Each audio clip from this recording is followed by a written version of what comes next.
14 fights in the books at the hallowed Apex in Las Vegas, Nevada. And the victory horn sound for one Brendan All-In Allen.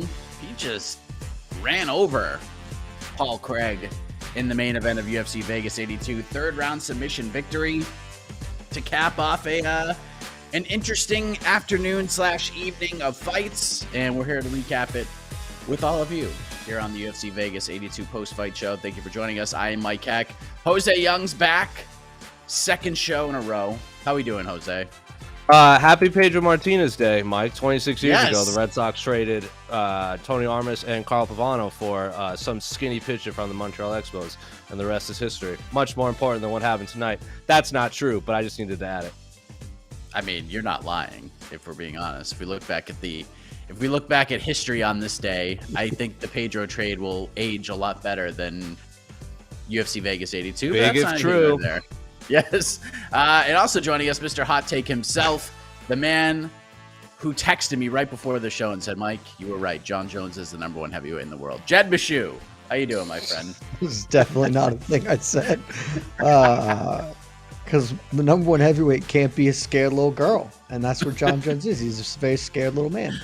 I don't care at all about baseball and certainly not about the Red Sox. And I'll agree that that's a bigger, more important thing.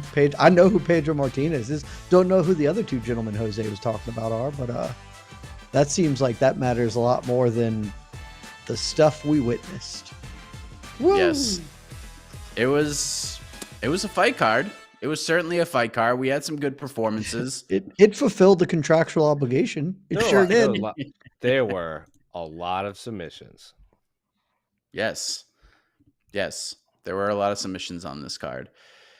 But the most important submission of all came from Brendan Allen. 6.5? 6, yeah. We'll get to that. We'll get to the half in a matter of moments. But Jose, Brendan Allen goes in there. He's a pretty big favorite. Certainly performed as such. We know how tough and crazy Paul Craig can be, but Brendan Allen's just been on a roll right now. Are you surprised that he made this look as easy as he did tonight? I'm surprised that how willing he was to grapple with Paul Craig. Not that Brendan Allen is not a good grappler. He's one of the best grapplers in the entire, maybe the best in the entire middleweight division, beating Andre Muniz, beating Paul Craig, obviously Hamza and whoever else are in there. But in terms of just high-level jiu-jitsu inside MMA or MMA jiu-jitsu, Brendan Allen is right up there with the best of them. Paul Craig was also right up there with the best of them, and I said on the show that I picked Brendan Allen to win by decision because normally when you have two very high-level grapplers fighting, it turns into a sloppy kickboxing fight, which I was excited for. Brendan Allen striking just is better than Paul Craig, so that's what I expected. So I was pretty blown away that not only was Brendan Allen willing to stand and strike with Paul Craig if that's what happened, he was more than willing to dive into the guard and roll around pretzel style with their legs locked as long as the fight lasted with Paul Craig. So Brendan Allen's a fearless fighter, very impressive win. He was dominated that fight pillar to post. We're going to get into Paul Craig's side of the fight later, I'm sure, so I won't kind of dive into that, but yeah, Brendan Allen impressed me with just his willingness to dive in with the Sharks and basically, kill all the Sharks down there. He was great. It was an impressive win. I'm not talking about his post-fight interview. I'm not talking about his personality, just skill-wise, athletic-wise, what he did, meritocracy-wise. You can't not be impressed with what Brendan Allen did in there. Yeah, he looks really, really good. And what did you think, Jed? I mean, look, outside of like one really fun scramble at the end where it looked like maybe Paul Craig tricked Brendan Allen and locked in a nasty calf slicer, which Brendan valiantly fought out of. I mean, this is one-way traffic pretty much for the entirety of the fight. Were you surprised that Brendan made it look as easy as he did tonight? No, this is almost exactly the fight I kind of thought we'd end up getting here. The finish, no, I thought I was on TKO. I thought Brendan Allen would sort of do the elbowing thing we saw, and that's how the win would come. But I thought he'd be willing to engage on the ground. He was even more than I thought he would, because I think certainly in the second round, it looked like he sort of immediately hurt Paul Craig with a shot, like a right hand. that had Paul Craig in kind of trouble, and then just like went to grappling with him, where I was like, you should probably stand up because you might just knock this dude out. But I thought that he would be willing to engage. We saw him do it with Andre Muniz. I think he's very confident in his grappling, and honestly should be. He did obviously very, very well. I thought at some point Paul Craig would get something cool going because he is crafty, and you know, he's always going to have a moment, but if he couldn't convert on that moment, the fight was going to be over. And then it's really how it happened. So the finish, I didn't expect a submission. I didn't expect it to be that quick for him to pull that off, really. But everything Jose said, like, this dude's 27 years old and he is obviously extremely good. You know, growth isn't linear, but he has improved a tremendous amount the past 2 years. And I'm not saying I would pick him to beat Sean Strickland, but it would not at all surprise me if he could beat Sean Strickland. Or, you know, there are harder matchups for him than Sean Strickland, I would say. But I think this dude has a chance against just about anybody in the world in this weight class. And he's right. At the end of it, he said you know, maybe he doesn't get a title eliminator fight, but maybe. Middleweight's kind of weird. I just want to see him against the top 5 dude and see exactly where he is, because he deserves it at this point. Jose, what did you want to say about the Paul Craig side of the equation? He got kind of busted up pretty early. Chris Curtis was tweeting basically throughout the fight, questioning the strategy, called it the Homer Simpson grappling style, essentially. What did you make of the Paul Craig side of the equation? It just kind of showed that, like, Paul Craig is very, very good at one thing. But when he fights guys that are bigger than him at light heavyweight, or guys that can, you know, negate what he's very good at, I don't think he's ever going to be like a top 10, top 7 fighter. He's always going to be exciting. He's one of those guys that are going to get you or get got. But I do think Chris Curtis tweeted when the fight was over something that, you know, I was trying to put my finger on it. Like, throughout the fight, I was watching Paul Craig and I was like, I don't understand. Like, I just don't understand this middleweight Paul Craig. It just doesn't, something just seems off and I can't explain it. And I think Chris Curtis just nailed it on the head, that he just doesn't think that middleweight was the move for Paul Craig, because he doesn't punch hard. So that power doesn't translate down from light heavyweight. He's not super fast and he's not super durable on the feet. Like I said in the preview show, like, when he gets hurt big. Chris Curtis basically just said he's a slow target for faster fighters now at middleweight. And I'm like, God, that's exactly what I was trying to figure out, like something I just couldn't put my finger on. Brendan Allen just was faster, and like when he grabbed Paul Craig, his strength just matched Paul Craig. So I don't know if Paul Craig stays at middleweight. If his body is comfortable there, then so be it. But he is almost closer to 40 than 30. So if he wants to go back up to light heavyweight, so be it. Because like he said, the Johnny Walker fights is the one that kind of made him want to drop down in middleweight. Johnny Walker is an absolutely monstrous light heavyweight. He's pretty much bigger than anyone at 205 pounds. So I get it if you do want to get to the upper echelon, you're going to have to go through those guys. But I think Paul Craig would actually do pretty well at light heavyweight again. So he's just in this weird tweener realm where I just don't know where he belongs, because he's not fast and powerful for middleweight, but he's not powerful and durable for light heavyweight. I just don't know where he goes from here. But losing to Brendan Allen's not anything to hang your head at, especially it's a main event. It's not like he's getting submitted by, you know, Alex Pereira, who's a kickboxer. He's got submitted by Brendan Allen, who has a lot of submissions. So I don't know where Paul Craig goes from here in terms of his title aspirations. Yeah, I just didn't really see them anyways. Like, if he had won this fight, they probably would have kind of rocket shipped him towards it just to see what they could get, but wouldn't have been anything they would have like strategically planned out over time. They've just been like, all right, let's just go with this dude and see what happens. But yeah, I mean, look, you can't give him one. He's just never going to get a title fight. He's not. Yeah, he's and not that's good. And he's that's a good why fighter. He's not a great one. Yeah, and that's why I felt like Brendan Allen needed this win more, because people are still going to want to watch Paul Craig. Like, Paul Craig versus Bo Nickel, people still will watch that. I don't think he would do very well against Bo Nickel, but people would still be like, "Oh, this is kind of interesting." Why not? I don't think you can book that, because Bo Nickel would just kill him. Maybe like, there's still a nice name to have on the resume, right? Right now. Again, it's not you can't book it from a Bo Nickel. You can book Bo Nickel against anyone. That's fine. But like, What's the selling point? Like no one is going. Bo Nickel will be a minus 1,500 favorite. Like no one is going to believe after what we just witnessed that Paul Craig has anything to offer but blood, like for Bo Nickel. That's just it. Like I think you could have done that now. I don't. Maybe they'll still do it, but I don't know. I also wanted to comment on what Jose said because Jose, you and Chris Curtis have stumbled on the great axiom of MMA, which is this: the further away you can get from 155, the better your prospects are, because 155 is the best weight class, and then further out, they're just easier weight classes. It is easy if you can physically compete at light heavyweight, do that instead of at middleweight because middleweight's better than light heavyweight. The same at heavyweight. Look at what Jailton Almeida is doing at heavyweight because it's just a much worse weight class. The further you can get from 155 and the concentration of all the really, really good fighters, the better off you're going to be. And Paul Craig is learning that lesson hard. The one thing I was really concerned about from the Brendan Allen side was like, what was he going to say on the microphone? Was he just going to be like, I'm fighting Sean Strickland or I'm not fighting anybody? But he didn't do that. I actually thought he left himself open. I think he's getting better. You know, number one contender fight is not out of this realm at all. Like you could book him in a number one contender fight right now and it wouldn't be out of the realm possibility. I'll just give my out no pick already because I already gave it, Jed. Brendan Allen versus Marvin Vettori. Like that fight. Want to see it? That's the one I want. Let's do it. What do you think?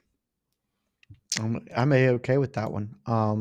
Who were we trying to book? Who's trying to get Marvin Vettori last week? Somebody was like, I feel like we had Marvin Vettori was like, no, you can't do that. That's a stupid fight. Brendan Allen, Marvin Vettori makes total sense. Like that seems like an absolutely fine fight to do. And if he wins, it's probably not a number one contender fight, but it is one where if he wins, he's in the conversation for a short notice title fight guy or something like that. So yeah, I think that's a great call. Do you like that idea, Jose? Do you have another idea? And also, what do you think the chances are he gets Khamzat Chimaev next? 0, because I think Khamzat's going to fight Paulo Costa in Saudi Arabia. I agree. The Marvin Vettori fight is good because then the winner of that can fight the returning Jared Cannonier who got hurt. For an actual number one contender fight. So yeah, that makes sense. Especially like just thought, yeah, Brendan Allen's I don't know what he's ranked in ours or UFC, but I'm just looking at just my list of middleweights. So yeah, it makes sense. Delete Sade's tied up. Paulo Costa is gonna fight Khamzat probably. Cannonier's hurt. Whitaker should fight Kamaru. Yeah, sure. Marvin Vettori. Stick it in the main event. Maybe wherever. Maybe in Europe if they go back there. Yeah, don't hate it. Yeah. Brendan Allen right now, where is he at? I have him at 11, but he'll be much higher than that for me. He's number 10 in the UFC's rankings. I have those pulled up. Ours overall because I don't have ours pulled up. Time wise, he's 11. He's 11 in ours. Time wise, this is looking like March. They could fight, possibly maybe because like it's November. Like in 4 months, they could fight headline a card. They're not headlining Saudi Arabia with Brendan Allen, Marvin Vettori. The other fight is a pay-per-view, and I can't imagine they're going to do Brendan Allen, Marvin Vettori in the main event in London if they go back to London. So it's going to have to be another Apex card. That's about right. Woo! Yay! I mean, where else can you put that fight? Like, it's not a ticket seller. Unless you do it in Louisiana. Yeah. Somehow. Well, I have a feeling if they go to Louisiana, I bet they toss Dustin Poirier then somewhere. I was going to say, if they go to Louisiana, there are going to be people who want it over him. So I don't know. Go to Italy for Marvin Vettori. Nah, that's not a bad idea. I mean, the UFC's going to Spain next year. It's not a bad co-main event if Ilya wins and they stick that as a co-main event. Yeah, that'll work. I don't mind that at all. Has anyone seen bonuses yet? Do we have any? I have not. There were 6 submissions. Is that what you said? 6.5 submissions. That would be good for third most ever on a single UFC fight. 3 knockouts. Third most ever. Okay. I mean, that's pretty good. Third most submissions. If it had, it's tied with like 8 different events. So if it got that half, if that weird ending happened, it would have had sole place for third. But to be fair, also it has 14 fights. Yeah. Also, to be fair, the top 2 spots on my, because I have like a list of UFC like UFC 4. Yeah, it's like those early tournaments where it's like, Yeah. you tap Yeah. to Where strikes when you just got a boo-boo. every fight ended by submission because there Yeah. were no TKOs Yeah, because Big correct. John couldn't stop fights until UFC 2. Correct. Nice performance from Michael Morales against Jake Matthews. I thought for a minute, Jed, maybe Jake Matthews is going to be back in your top 10 welterweights, No. but No. Michael Morales just continued to pour it on as the fight went on. But this is it just showed that this is really good matchmaking. This is like the perfect step up for Michael Morales. He got Love tested, but still came through.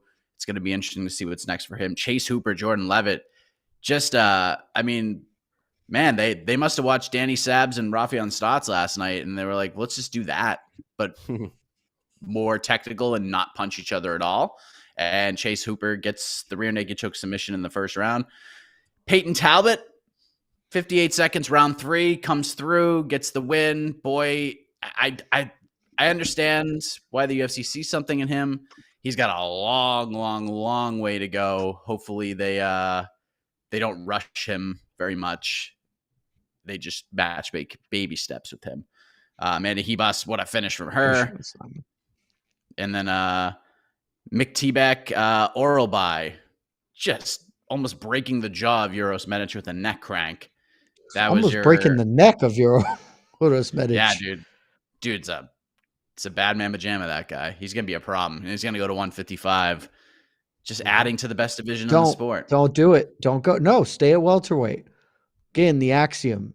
The further away you can get from 155, the better your career is going to be. Ask Gilbert Burns. How'd working at 155 work for Gilbert Burns? He's been a top 5 welterweight for a decade now. It's a great point. Masvidal. Don't go to the harder weight class. I mean, Masvidal got 2 title fights. To be fair, I would rather see Michael him fight. Chiesa.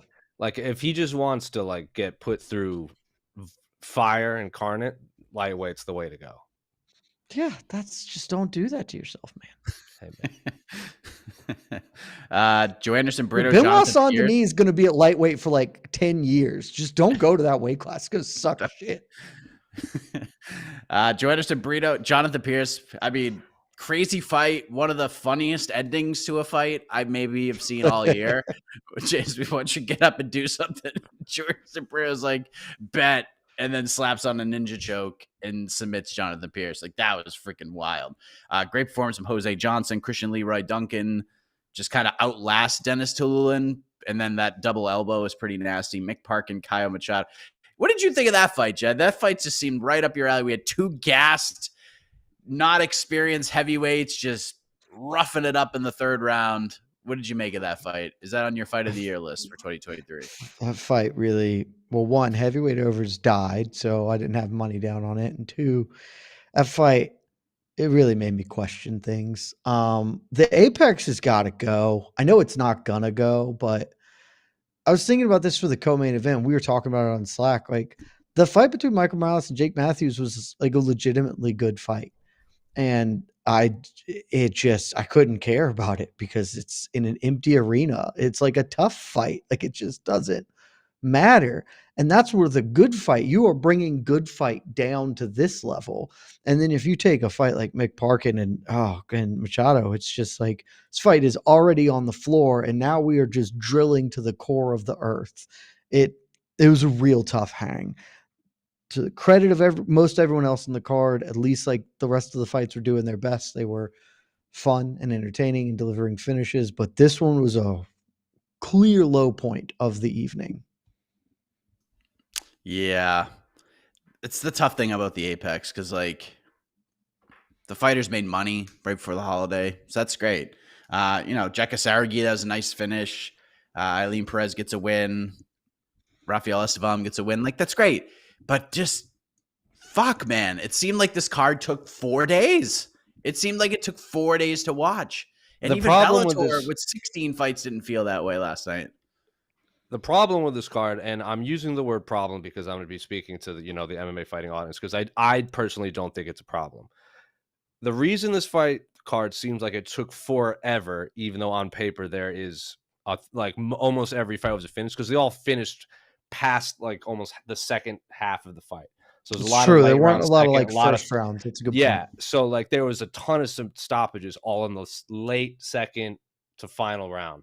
Even the main event was the 3rd round. So seems like it took forever, but I mean, It also started real poor, which was tough. Like the yeah, Estevan Johnson fight was like fine, but whatever. Then you have the weirdness that we'll get into with Ogden yeah, Moda. Then you have Pudilova Perez. yeah. Like that's a really rough. And Mick Parkin was after the one first round KO or whatever. That was a really tough start. Yeah, but then like It- after that, you had Jed's odd heavyweight fight, but from there on up, like every fight had a good finish. They just all yeah, finished late. and like the main card was there. Like it did its best, but it already started behind the 8 ball. So it was parts of tonight were a tough hang. Yeah, and it's just the low energy of the Apex. It's just like it just takes away from it. It really does. But it is what it is. It happens. I don't want to be the Debbie Downer here, but I kind of have to be. Let's get into the flub of the night. Boy, there you go. Mike Beltran, Jose. This is tough. Like, look, I'm not here to say refereeing is easy, but Trey Ogden is just running Nicholas Bota. He's just dominating him, wins both rounds, about to win round 3. Probably got to put Nicholas Bota to sleep at some point in this nasty arm triangle. It's a blood choke that this man has on. It's going to probably get Nicholas Bota and put him to sleep. Mike Beltran is yelling at Nicholas Bota, give me something. Give me a thumbs up or some sort of reaction that you're okay. And of course, by doing that, you are putting yourself in more danger, in more jeopardy of getting submitted. And Nicholas Bota's like, nah, dude, I'm not going to do that. And Mike Beltran goes over and tries to grab the arm of Nicholas Bota. And clearly, Nicholas is fighting the choke, so it's not like it's flopping to the ground. And Mike Beltran stops the fight, and Nicholas Bota immediately protests. And we're like, oh, man, I can't believe this happened. And then it gets ruled a no contest, Jose, which is just turn the world upside down. How weird was this? This was just a rough way to kick this card off, really. I mean, good for Nicholas Bota, right? I don't know why he was complaining because he was going to lose that fight, even if he did survive that submission. I like what Danny Rubenstein tweeted, where he said that, fights past the 2.5 rounds and the referee messes up, just throw it to the judges' scorecards. Like, it's not the fighter's fault that the referee jumped in. Why make it a no contest? I would agree. Referee error shouldn't take away what Ogden was doing in there. I'm glad this wasn't, the main event or co-main event. I'm not saying I'm glad it was further down the card because it shouldn't happen, period. But I know from experience we will not be talking about this fight in 7 days. But right now, it's very annoying. It is very, very annoying. Referees, especially Mike Beltran. I'm sure there are other people on this show or even behind the scenes that have more history with Mike Beltran. I've never been the biggest fan of him, the way he conducts himself in the octagon. I think I phrased that right. Like, remember when, who was it? Who fought AJ Agazarm? Was it Chris Lencioni in Bellator? And then AJ Agazarm stormed out and Mike Beltran followed him out of the octagon, took him by the wrist, and angry principal style, forced him to shake Chris Lencioni's hand. And I'm like, what are you doing? These are grown men. Just if they don't want to shake hands, they don't have to shake hands. You don't have to force these people to shake hands like you're just an agitated principal. So I've never been the biggest Mike Beltran fan, but this is bad. This is about as bad as it gets. Chad, what did you think of this? By the way, because it's just popped up on my Twitter, don't go watch the FSU football player get injured. Yeah, I heard about that was bad. It is not very good. So I only was paying half attention to what Jose was saying because I was trying to find a bucket to vomit in. Good heavens, that was tough. Mike Beltran didn't do great. I honestly don't know what he was doing. The answer to show me you're okay, that's not a thing. It's just not real. I get it. You can make a judgment call and it can be incorrect. And I am glad that we got the correct outcome for this error because for a while it seemed like they were just going to give Ogden the win or whatever. And he even though it really seemed like he was about to win, you can't just do that because pretty clearly Mota was not out and had gotten jobbed. So this is just one of those situations. It sucks. I don't think Mike Beltran's a particularly good ref, but outside of remember Justin Gaethje hates him, but outside of that, I can't really think of another nothing big is jumping to my mind. Jose's better with that sort of stuff anyway. I'm like, oh, he's really screwed the pooch here. He screwed up. I truly don't understand what he was doing. It's not like Moto's life was in danger from that choke anyway. So you can let it go on a little bit or get a new angle to check what's going on. But look, you have 1,000 fights a year. Some of this is going to happen, and that's really unfortunate, but it is the case. The thing that is the most important, and the thing that Ogden said post fight is, man, I got screwed out of my paycheck, and I have always thought that it is incorrect to view. We allow that to be the narrative, and I don't like it because their paycheck isn't halved. They have a paycheck and then they have a win bonus. Fighters don't view it that way, but that's, if you lose, you get half your paycheck isn't right either. You have a paycheck and it's not the same thing. But at the same time, money that was very likely going to come to him is no longer there. And it's why the pay to win bonus structure just should be done away with. It just should not be part of the sport because they're not fully capable of, they're not fully in control of everything in there. There are weird things that happen, and it would be way better. People would be less upset with this. Trey Ogden would be less upset with this if he knew he was going to get all of the money that he had planned on making, and they could just run this back in a month or whatever. So, reason 8,000 that we should really just stop doing the, X to fight, X to win. It's just real dumb. Oh yeah, we've been beyond that point for years when it comes to that, but it is what it is. This is just another example, and this is just bad. They should have. I completely agree with Danny Rube. I agree with a lot of what Danny Rube says, if we're being honest, but he's 100% right about this. And good job, Danny Rube. You just nail it. You just nail it.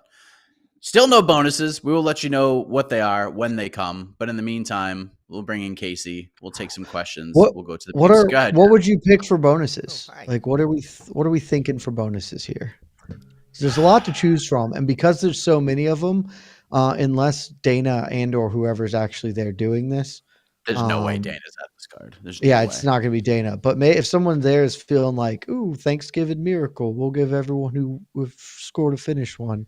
That doesn't seem likely. So what do we think you're going to get bonuses?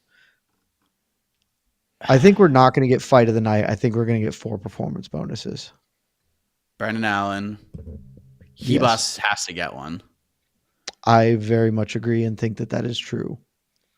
I think they'll give it to Oral By because he took the fight on such short notice. Also, he literally almost ripped a man's head off his body. Yeah. And this will probably annoy the shit out of me because there are others who deserve it more. But they're going to give it to Peyton Talbot. No, they're going to give it to Peyton Talbot. He's the Contender Series. He's the Contender Series bright light this season. So they're gonna feed it. You gotta do Brito later. I completely agree. You do Brito and you gotta do Ribas. I think those two you have to do them, and I would say you have to do Oral By. Yeah, but I think Talbot's gonna get one. Also, Jekka getting screwed there. That's tough. Yeah, huge upset too. Yeah, major upset. Huge upset. I don't think CLD is going to get one. He missed weight though, so he can't get the bonus. Oh, so he wouldn't have gotten one anyway. So that's fine. No. Good point. Hooper maybe because he's a name and first round. I was about to say Hooper. Yeah, I was about to say I think they're going to give one. I think, and you guys can debate this however you want.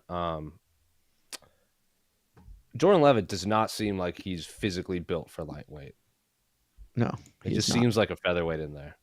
I felt the same way when he fought Paddy Pimblett. He just seems like which is like if he doesn't want to cut to featherweight, then don't cut to featherweight. But he just seems like a featherweight fighting lightweights. Mm-hmm. I don't hate that.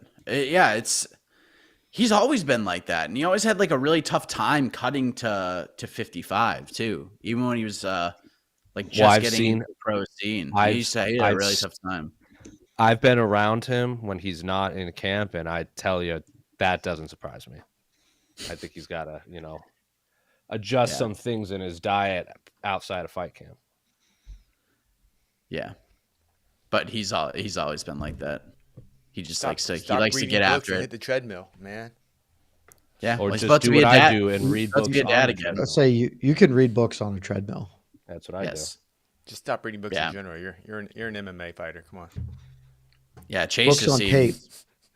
seemed just way bigger than him, and Chase was a featherweight at one point as well. So, Dude, Chase looks like a legit 55er now. I was like when they showed his back, that's a grown man. Yeah. Well, He's he's growing a up. child. He's Yeah. still a child. He still has plenty of growing to do. Man's about to have a baby. He just turned 24. He is still a child. yeah, he could be a welterweight, Jed. He might go to welterweight before this is all said He and done. should, because look, Screw I up think the Chase axiom. Chase Hooper is getting better, but he don't want to hang around lightweight. That's just not the place to be, man. Before we get off the Beltran stoppage, what if it was Mota that had the submission synced in, and then the ref messed it up? Wait a minute. We have breaking news. It'd be the same, I think. Well, you're saying that we should give the fight to Ogden anyway, because he. No, I was not winning. saying that. I was Oh, 1,000% saying I'm very glad that they didn't give the fight to Ogden. Oh, okay. I think what you're saying, what Ruben's saying. Unfortunately, it has to be a no contest. It sucks that it's a no contest, but it has to be because of the rule set. I just wish they would reset it or something, or maybe. But yeah, one of the. I would worst, also, one I'd of be the really worst down referee to just decisions I've seen all year. reset things like that. I'd be really What down is to the just breaking reset news, things Mike like Heck? Oh yeah, We have both. We have the bonuses. bonuses. It's official. Brennan Allen, Get out of here. that. Okay. Joe Anderson Brito, Deserves. Jekka Saudagi. How? I thought Amanda we established he Ribas. couldn't get one. I thought Lucas Alexander missed weight. Am I crazy?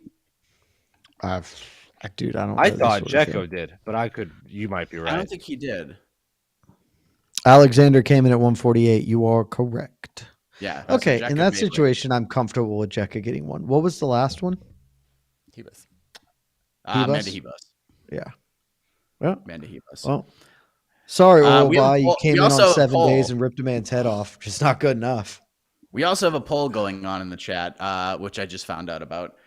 What would you rate UFC Vegas 82? A, B, C, and the final option was D or F. Right now, C in the lead, 37%, B at 35%, I'm always D or curious F, about these, 17%.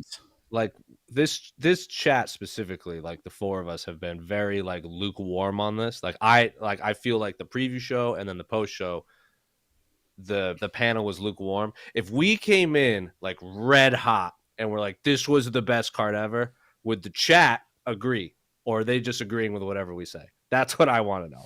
I don't Because think so. do they just match our energy? Is what I'm trying to say. They're not Look, I agreeing think- because C is too much. Guys, demand better for yourselves. Oh. This is a D card. Come on. I think You are I not going honestly to think- remember a thing that happened here in like a month. No one is going to think about anything here until the next time Orlby fights. And we're like, oh, remember when he almost killed Eros Medic? All right, that was kind of fun. That's it. I will remember this because I did pick Hebus to get a performance bonus in the pre-show. So Nice. You did. That was a good call. that and Mike went, I was like, trust me. So that's the only thing I remember about this good call. card. I also picked that Chase Hooper and Jordan Levitt would be a fight of the year contender. I was hoping. It was It was fun. look, it was starting off to be Yeah. super duper fun. I thought it was gonna be the fight of the night. I just thought it was gonna turn into like a super sloppy but super bloody and fun kickboxing match that made no sense. It was just so much fun, and that's not what happened. We just got a whole bunch of scrambles until Hooper submitted him. So that was a very fun fight. But there you go. There's your bonuses. Yeah, but this card might be memorable mostly because we all might have seen the first in a maybe a long career in the UFC of Orlby. So Yeah. this, like he could be. It's kind of just this might have been the first time, and like we might never see him this But low will on the we- card again. Also, But Talbot. we'll remember. same. We'll remember him. Like what card did Hamzat debut on? What's on those No, fight? that's those, a you Which thing. card? Which card? I can't do that. That's your specialty. I don't have the ability. I can't to even numbers. I think it was on the. It was on that's Fight the Island one for sure. Yeah, that's the one Fight Island card I missed. Fight Island 5. Might have been before that. I think it was on. I think it was the third one. I think it was I think it was the first one, not the pay-per-view. First one. I think it was the first one, and then the third one. Well, the pay-per-view was Fight Island. I'm grouping the pay-per-view into Fight Island. Yeah, because that's Usman Masvidal was in that little bubble. Right, so but I'm talking like was first. So then it was second because the third one, because it was Friday, Wednesday. It was Saturday, Wednesday, Saturday, and this third Saturday was Joe B. Figueiredo. So then the third one would have been Cater and Ige. So he would have been on that Wednesday. Cater and Ige, Fight Island 1. Yeah, see, Fight Island 1, but second fight of Fight Island. Yeah, right. That's what I meant by the first one, not the pay-per-view, but Fight Island. First non-pay-per-view one. Yeah, yeah, that's what it was. So there you go. Yep, that's where it all began. All right. I think C's a pretty good grade for this. Like a B. I think C's good. I think C's fine. It passes. This is a passing fight card. Yeah, I think it exceeded somewhat. Oh, it definitely did because of the early start time. I hate the early start time. Yeah, I know you hate the early start time. I love it. I know that I'm alone in this, but I hate it. If this is 11 fights, it would have been much better. This would have been a B plus. 11 fights. It's 11 fights. I would definitely say it's a C if it was an 11. We live a very difficult life, don't we? Right. Hard. It's tough times. Because you couldn't get everything. You couldn't get all your groceries and errands done before 2 p.m. Is that what the issue was, Jed?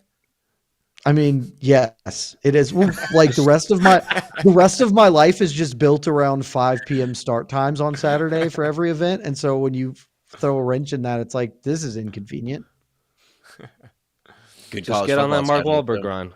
Just wake up at 3 a.m. and go to the gym, and then get your groceries done. Yeah, I like this. I don't want to wake up at 3. That sounds so miserable. I wake up at 6, and that's already early. Let's see, DJ. Hard to care about any of the fights when they've not got anything to fight for apart from win money. Yeah, I mean, look, I get that. I get that when we're talking. Well, at least they get paychecks. It's like, well, that's not really why the fan. Like, I'm not watching an NBA game because, hey, at least they can pay their mortgage. You know, it's just I get that. See, it's difficult. I don't even think you could compare MMA to basketball because if you're a Lakers fan, you watch LeBron James play 3 times a week. Like if you're a Brendan Allen fan, you're watching him like twice, maybe 3 times a year. I don't know. I don't agree with this at all. I just like high-level martial arts, regardless of whether it's in front of 8 people or 80,000 people. But it feels better in front. High level feels better in front of 80,000. I mean, high level is better no matter where it is. Bad fights in front of 80,000 fans are just as bad fights in front of 18 fans. No. So yes. I agree with this. Here's the big gulf between basketball and this, and really anything in this regard. It's when you watch a game of basketball, it's going to take you 3 hours. If I'm going to watch a fight card, it's going to take. We're almost to hour 7, right? Like so, 6.5 hours. That's just an enormous time commitment for not a lot of action. Like this would be a fine. Like at full disclosure, there's no chance I would have watched this live if I wasn't covering this event. I would have gone about my day, and this would have been an ideal fight card to what I do when I do that is Sunday morning. I wake up and I just go watch the videos, because then instead of this fight card taking 7 hours, this fight card takes an hour and a half, and it's all of the fights. And I get to, like Jose, enjoy the martial arts, but I don't have to spend all of my day inside. But are watching the prelims, like everything before before the main card, does that really count, or is that just really for the hardcores? I mean, like to me, that's like watching. I don't know. You know what I mean? Like I feel like you're not. It's not really intended for every fan to watch every fight like we do. I don't know. I mean, it just depends. It's different card to card, because UFC 296 prelims, they slap, and those are still prelim fights. It's just card to card, I guess. UFC cards. I mean, pay-per-view cards.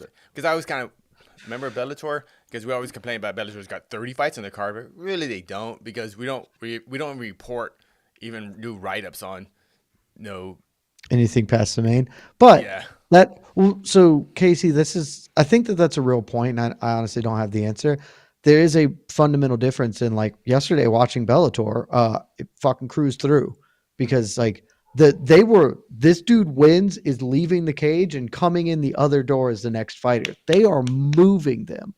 There's 15 minutes of downtime between every fight in the prelims, and that's a slog. Right? Even if the fights are good, it's just it's a lot. That's why it takes 7 hours. I used to love also looking at the prelims for 296, and Jose, you are correct. Yeah. These look like quality. 296 is different though. Freaking Brian Kelleher in the first fight.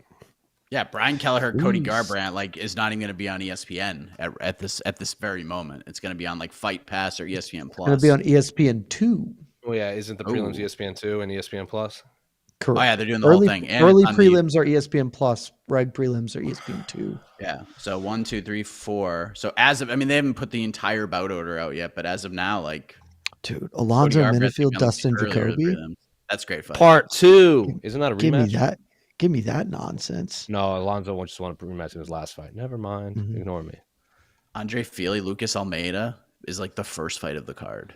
That's a great fight. They finally found someone who won't knock out Cody Garbrandt. It's gonna be great. How dare you? Wow. Friend of the program, Brian Kelleher. Boom. Right, what else? The original Captain Crystal. I stand by it. You know what? Knowing Brian Kelleher like I do, he would agree. Yeah. He'd be like, yeah. He's like, no, I'm guillotine him.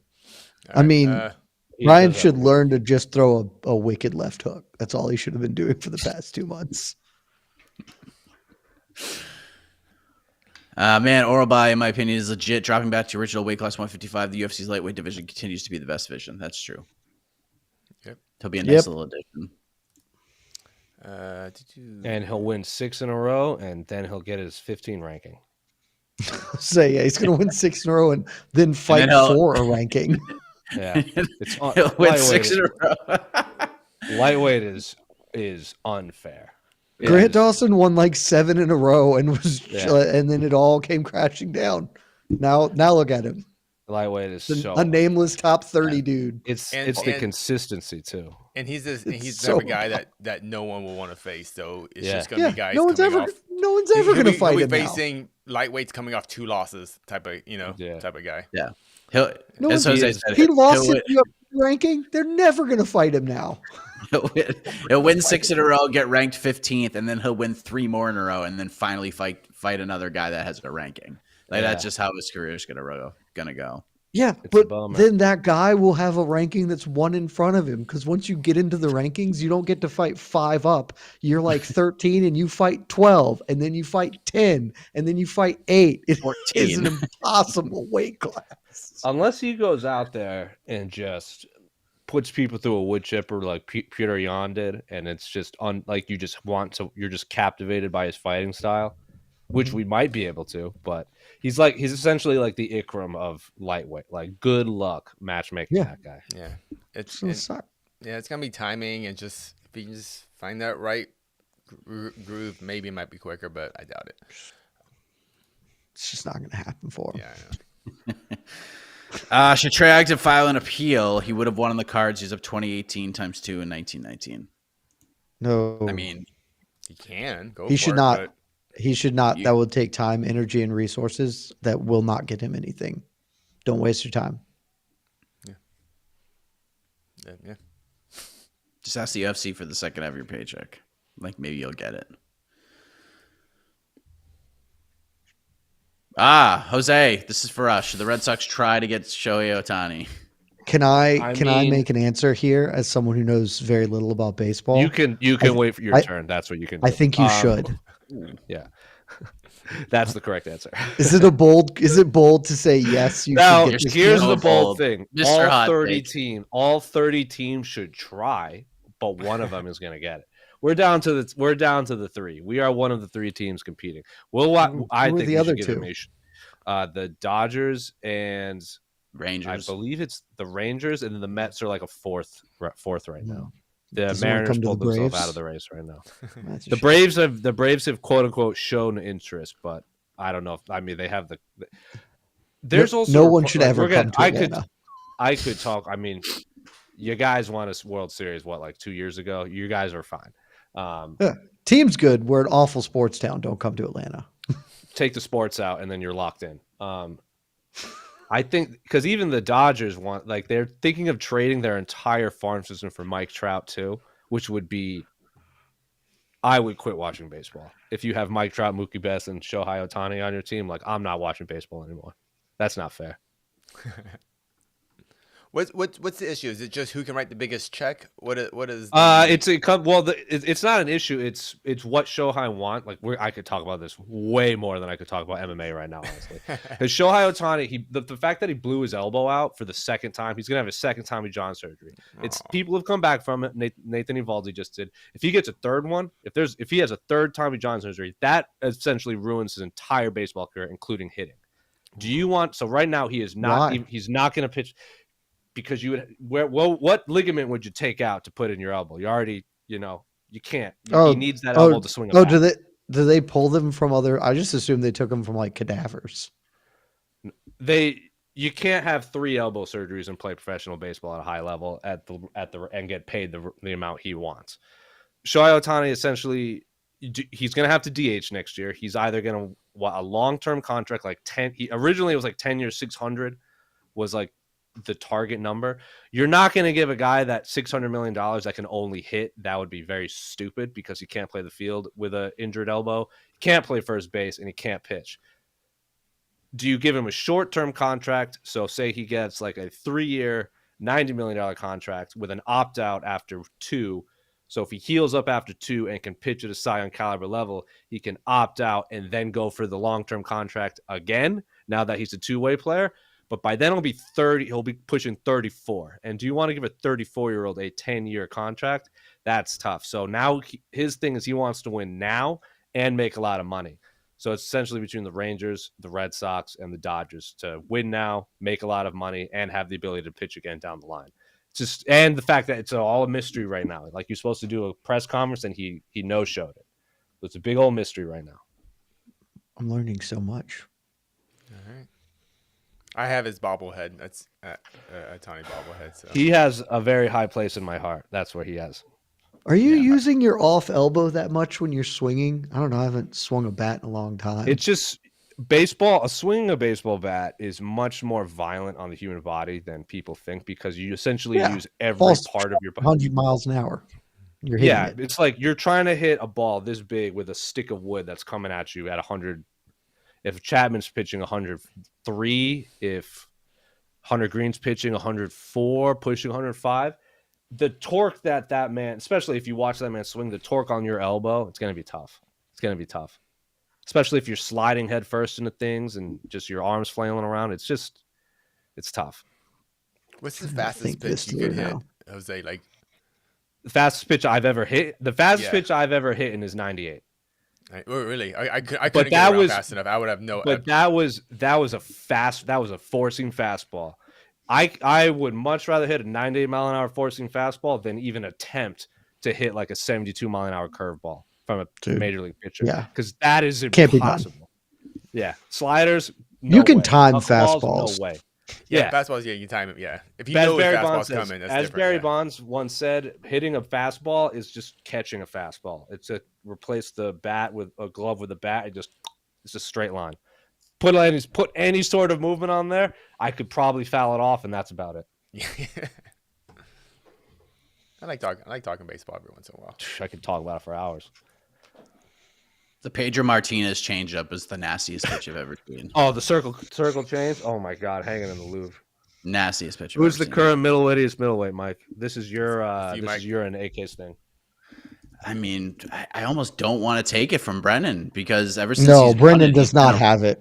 Brendan doesn't have it. He's best he's ever been since he won it. Sure, but he's won like 5 in a row by finish. He's not even sort of middleweighty right now. But I feel he like hasn't been middleweighty in a while. I feel if I take Paul it Craig from might him, have taken he's it. gonna Paul Craig lose. might have taken it from Brendan Allen tonight, maybe. Yeah, I think No, Paul Craig's I don't too, think he too qualifies weird. either. There's No, a too very weird. obvious answer, and look, the title always comes home to the man who owns it, and it's Jack Hermanson. Jack Hermanson remains. That's a good shout. That's just him. He's just it. Number 9 in the UFC rankings, has been there for a decade, I think, is going to be there for another decade. Going to win by decision and lose by finish. That's what he's going to do. Like, this is. I kind of feel like Marvin Vettori's in play right now. He wasn't for a long time, but I kind of feel like he's in play. Marvin Vettori is in play. If he loses again, he and Hermanson may have to fight out for it because Marvin Vettori was too high. Now he's coming down towards it. That's very true. There is a way. There is a world where Vettori already has beaten Hermanson, so we could have just inspired this division in a whole new way, where like we have to move the title to a different division in order to fix it. I don't know. Is middleweight fixed? Welterweight is welterweight. I tried to do this once. I was trying to figure out what the qualities that make someone welterweighty are. Jake Matthews? No. All right. I feel like being a welterweight, given historically that weight class, you have to be a boxer wrestler. Like that, you have to be a boxer wrestler because that's just been like most of welterweights hit through history. But you can't be a fun one. You need to be like Sean Shirk, the welterweight. Like Mike Pierce, like type of guy. Mike Pierce had mitts. Mike Pierce had mitts though. Sean Shirk, the welterweight, is who I think is the platonic ideal of welterweight. There's a lot of exciting welterweights that are like even like ranked number 56, like Billy Goff. Wait, why is Neil Magny not the most welterweightiest welterweight? That's a great choice. That's a very good choice. Neil Magny is the most middleweighty welterweight. So is it? I don't. Chiesa is in this conversation as well. Chiesa probably actually is. Is it Nicholas Dalby? No. Ooh. He's fun. Dalby has a gimmick though, as now just being the Brazilian killer. So that Michael Chiesa probably is a good answer. I think I'll go with Chiesa for the time being. Alex I Morono, love this. Is he still a welterweight? Yes. Alex Morono is a pretty strong contender there as well. That's a good one. That's a very good choice. Oh, Morono. Yeah, Morono's a real good one. I love it. This is going to be a game we're going to do maybe one of the year-end shows. We'll just do it for every division. Jed, I wrote this I wrote this at the start of the year, and I was like, I think Parker Porter's the heavyweightiest heavyweight. And stuff like that. So Mick Parkin might be after what we just saw today. Mick Parkin making a strong push for that belt. Mick Parkin versus Parker Porter. That's fun to say. You don't want to ruin this man's career. You don't want to do it. You don't want to just throw him to the wolves right away after beating Caio Machado. Come on, man. What are your thoughts on Jake Matthews moving forward, Jed? This is your question if there ever was one. I'm out. I've been out. I was out with Simmelsberger, and I'm not going to be roped back in. He's just fine. He's fine. He's a dude. He competed. Yeah, it wasn't bad. That's just who he's going to be. He was young, and at one point he was young and promising, and then development isn't linear, and so he didn't like. This isn't like Madden where you just I'll keep going to the gym and I'm just going to keep getting better every day or whatever. Like it's not quite the same. He's got some limitations. Morales was way bigger than him, and that posed to be an issue. And honestly, that seems to be, he does not have a lot of tools to deal with guys who are simply larger than him. And he's never going to be like the biggest welterweight. So he's fine. He's just a guy who's going to hang around this weight class and the UFC for, I don't know, how long has he been in the UFC already? It feels like a lifetime. He's 29. That was his 19th fight in the UFC today. Next year will be his 10th year in the UFC. And yeah, he's probably going to hang around for another 5 or 6, just competing. Maybe one day he goes to PFL and tries to win $1 million there, but he's a top 30-ish welterweight. That's just kind of where he's going to be forever. Is he basically, the UFC keeps him around to just build up the Michael Moraleses? Yeah, just a guy who's, a good fighter, can be a good like a litmus test at that range, and maybe he's OAM, like he's just OAM or whatever, same kind of dude. One more, and also, who knows? He is 28 or something. Rafael dos Anjos like got way better randomly in the sort of later part of his 20s. Maybe Jake Matthews can do it, but it doesn't seem likely. He's living in Vegas now, right? Is that what they said on the broadcast? My broadcast was mute. I missed it. I missed it if he did or not. Let's talk about another a winner tonight, though. What is Amanda Ribas' ceiling? So we saw what happened to flyweight. She had some success, but she got roughed up by Macy Barber. I sat cage side for that one. That was a beating. But Ribas goes back to 115. Tough start. Pinheiro's just chucking him at her, and Ribas just kind of outgamed her and out-toughed her and lands that big kick, gets big finish. Just a super fun fight, super fun performance. But where are you at, Jose? Like, where do you put her ceiling, or is it too soon to tell now that she's back at 115? Maybe you need to see another one from her at 115. I just don't know. She's already fought like everybody in this weight class. So I don't even know where she really goes from here. I think she's at that point where she just can't say no to fights until she racks up a few more. Then she could be a little more selective. But she is one of those rare female fighters where no matter who she's fighting, she's at least in an exciting fight. She can make any fight exciting no matter what weight class. Like, I know this is like, I consider this almost equivalent of winning a UFC championship. She got a fight of the night with Kalin Chukagian. That just goes to show you how exciting she is. Look, a lot of people have UFC championships. Not a lot of people have fight of the nights with Kalin Chukagian. You know what I'm saying? Hall of Fame. More people have walked on the moon. Put that fight in the Hall of Fame. I'm just saying, more people have walked on the moon than have won fight of the night with Kalin Chukagian as a dance partner. So she's gonna be one of those fighters that I'm always gonna want to watch. Like, there's like a most violent or BMF fight for women. Like, she's on that short list. I just want to see her in fun fights at this point in her career. Will she be like, I could absolutely see her competing for UFC titles still, because the fans like her. She's in exciting fights. Mm-hmm. When she wins big. The problem is she also loses big. But at 115, I think is like you said, that's the home for her. I could given her popularity, and now that the UFC is going back to Brazil a lot more, I absolutely could see her fighting for a UFC, or just kind of forcing her way in there based on popularity wise. So yeah, I'm always going to want to watch her fight. She's a fun fighter. It's wild. Her only loss at 15 is to Marina Rodriguez, who's top 3 or 4. I don't know. And that was a tough loss. Yeah, but that's fighting. You get knocked out. Yeah. It's like. Do you remember that fight? She didn't even get that was a standing knockout. Like, she never went down. Like, the referee had to stop. She was like, and then she was still blocking, and then the referee ended the fight, and she still kept moving. And she was like, "What happened?" It was awesome. Was that like a double? Was that like a double stop? Was that one of those double stoppage fights where like it was stop, and then he was like no, and then they kept it going? Marina dropped her, and Marina's like, "Oh, she's done," and then the ref was like, "No, she's not done," and he was like, "No, I can still go," and then Marina's like, "Okay." And then problem is she wears damage bad too. Yeah, but at strawweight, it's still just Marina Rodriguez. So yeah, I think she could absolutely fight for the title at some point. She has fought in the UFC's rankings 6, 7, 8, and 9 at strawweight, and she's beaten 3 of those 4. I don't expect her to fight a title, but I think she'll be top 8, top 10. Between that 10 and 3 range for a while.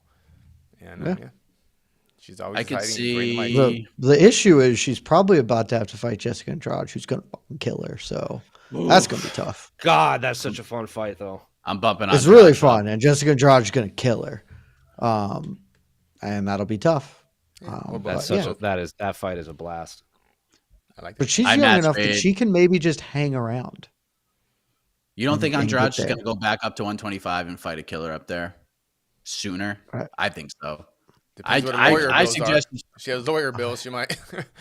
I said she's got to fight Macy Barber next at 125. I know. I think Jessica Andrade should just focus on the weight class where she was champion. Yeah. She cannot win at 125. I think she can have a lot of success, but I agree with you, especially because Wei Li was tweeting about Jessica's win. So anytime the champion is tweeting about you, it's a good thing. Yeah. I wonder when you're a former champion of the weight class, you're never far off. Mm-hmm. Yeah. I mean, she's 2 or 3 fighters behind, but that's not that far at 115. It's Jan and Tatiana, and then could be her again.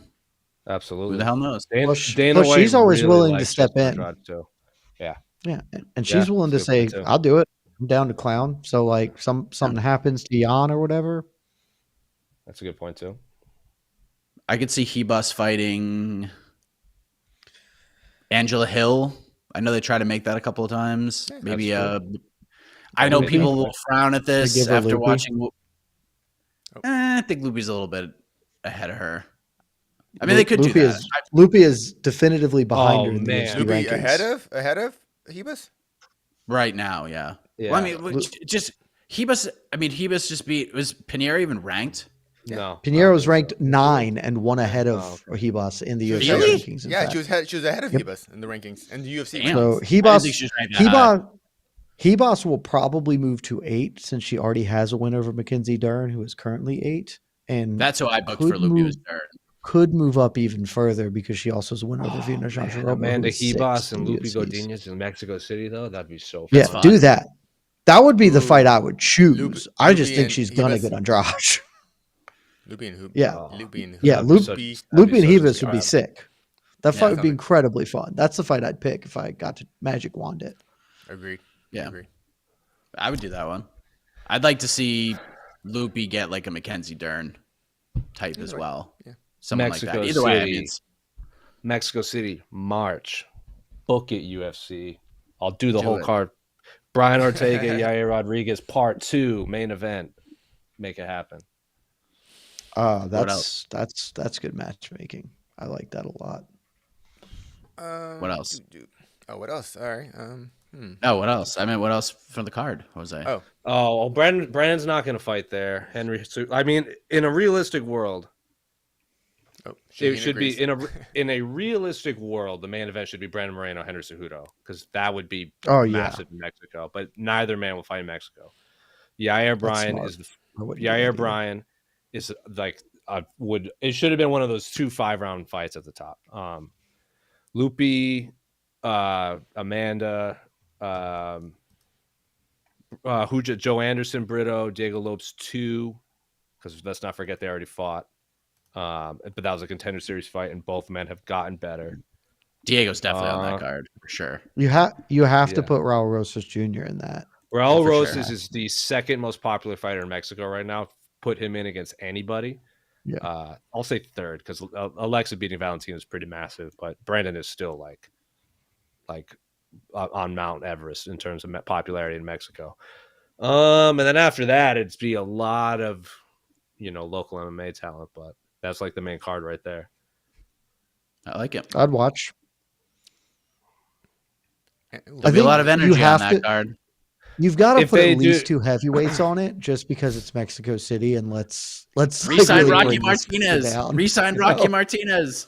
Rocky Martinez versus Chris Barnett finally in Mexico City. And let's make those heavyweights do like 100 burpees before the fight starts. I want him exhausted by round one, right when the fight starts. I think Tracy Cortez and Macy Barber would be a good fight for that card too, because Tracy's been trying to fight in Mexico for a minute. And they should just sign Junior Cortez to fight on the first fight of the night rather than make him go through the contender series again. Oh yeah, I can't do that. No, I can't. Got do that. a contender series. Yeah, it's tough. Hey guys, before we get out of here, Jason Jackson, that was really cool, huh? Oh, dude, he's so good at that. He is so good at mixed martial arts.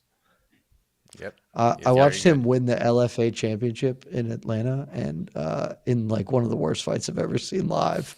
And now look at him, beating Yaroslav Amosov. What a turnaround for this young man. That guy. Also, Daniel Zellhuber needs to be on that card as well. I was thinking. Oh yeah. Oh my god, I forgot about that cat. That guy. Zellhuber for sure. Big star in September. If they the biggest fight they could do if they did a pay-per-view would be Ilya and Yair. That would do print money, but like that's obviously never going to happen, or it's not going to happen anytime soon. Anything else? That's all I got. Is Patchy Mix the best bantamweight in the world? Oh, don't you friggin' dare! No, he's not. But he's in the discussion. All right. You and freaking Steven. Oh, wait a minute. God. No. I looked at those rankings. I was like, oh, all right. No, me and Shaheen are on the same page. Steven went way off the board, and I respect it. Boy, Steven went quite rogue. Steven went quite rogue. He went like the opposite of what Casey would do in this. He bumped him down almost, just out of spite. When do these rankings come out? We have an update hitting tomorrow or Monday, maybe. It's either Patchy's moving up. Patchy's moving up, but he won't be number one. I'll tell you that right now. Was he in the top 5, top 3, top 2? You'll see. He's not number one though. Oh my God! Give me a teaser. He's not number one, despite getting 4 number 1 votes. He is not. So you're saying, Jed, he got the most number 1 votes, but he's not number 1. All right, Mike. Mike, hold on, Mike. We're gonna end it like this. Casey, cue up the music. Ready? Full circle moment, because time is a flat circle, as Shaheem Al-Shadi once said. Mike Heck, who do you know got the most first place votes in 2000 that didn't win MVP? That's right, one Pedro Martinez. Full circle. Damn right. We can end. Damn right. Look at that. Petey. Ivan Rodriguez. Pudge, give that MVP to the rightful person. That's right. I'm looking at this now. If Steven didn't go completely off the reservation, Patchy would be number 2. Yeah. Which isn't bad. Which I'm okay. Like, I think it's fine. It's just funny. It's fine. It's fine. Unfortunately, like the only way we're ever gonna find out the answer to that question is if Patchy somehow ends up in the UFC. And we're never gonna find out the answer to that question. It makes me so sad. But just like we'll never know if Aspinall is the best heavyweight in the world. We'll never know. No, we will, because the best heavyweight in the world isn't scared. And need I remind you, John Jones, don't be scared, homie. Ooh. Fight Tom Aspinall. Your legacy depends on it. AK and I back tomorrow for on to the next one, some matchmaking. Until then, everybody, have a great rest of your evening. Eat it, nerds. Love y'all.